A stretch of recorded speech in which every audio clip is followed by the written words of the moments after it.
That these guys will start to think about is, well, basically, how many meals do they actually need to sell each day to break even? Mm-hmm. And the reason they've honed in on this number is it's quite a feasible number, and you can start to break it down into sort of operationally what needs to happen here. Okay.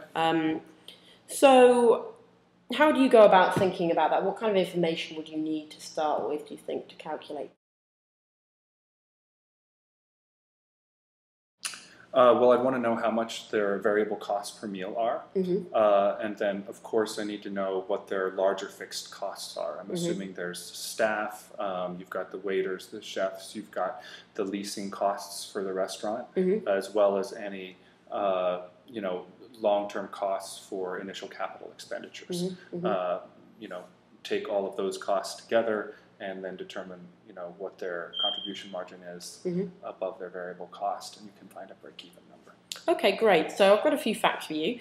On the fixed cost front, we have sort of the annual leasing costs. That's about £35,000 a year for their location. Okay.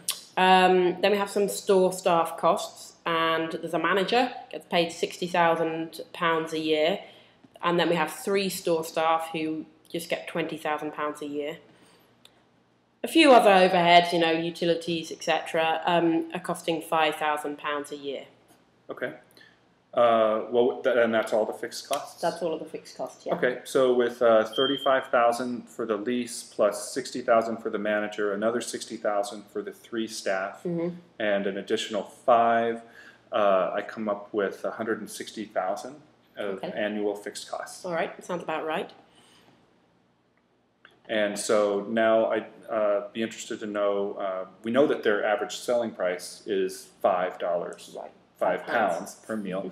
Do we know what their variable cost for those meals are, roughly? Yeah, we think the food ingredients will be around £4 a meal. Fairly high, but I guess they're thinking of fresh ingredients and that type of thing. So £4 is how it's come out in their kind of test kitchen samples. Okay, interesting. So it's actually quite simple. If we're charging 5 and the variable costs are 4, we're making roughly £1 per meal. Right. So we need to sell 160,000 meals in a year in order to break even. Okay. Basically. All right. And so I'm sure we're not open every day of the year. Mm-hmm. And we're only open for lunch. Is that correct? Yeah. I guess we could say maybe 320 days a year. That's taking out a few weekends and that kind of thing. Okay. So yeah, just open for lunch, 320 days a year. Okay. Well, so if we do 160,000 meals per year divided by 320 mm-hmm. days, that would give us roughly, 500 meals per day mm-hmm. that we need to sell. All right. If we're open only during lunch, now I'm kind of interested to know, well, is it feasible for us to sell 500 meals in this lunch period? Okay. It might be a 3-hour window or a 2-hour window that we are open. Yeah, 2-hour window, I'd say, Okay. 12 till 2, something like that. Yeah. All right. So that would mean that we need to sell 250 meals per hour. Mm-hmm. And if we just divide that by 60 minutes, mm-hmm. that gives us close to 4 meals per minute that we need to serve. Okay. Maybe between 3 and 4, mm-hmm. and we know that based on the numbers you told me before, we're pretty limited on staff. Right. So we've got 3 servers / kitchen staff mm-hmm. and a manager. Mm-hmm. I would say serving 4 meals a minute with that low of staff is going to be doable. mm-hmm. If I think about other restaurants that have a similar model, like maybe Chipotle, certainly they have a very good assembly line mm-hmm. approach. I've been to a restaurant called Chopped in New York that mm-hmm.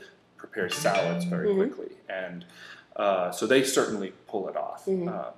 and I think that's possible. Great. My larger question would be, can we realistically get 4 customers per minute in our door? Okay, sounds like quite a lot. That seems like it's quite high for a brand new restaurant that no one's heard of. Right, true.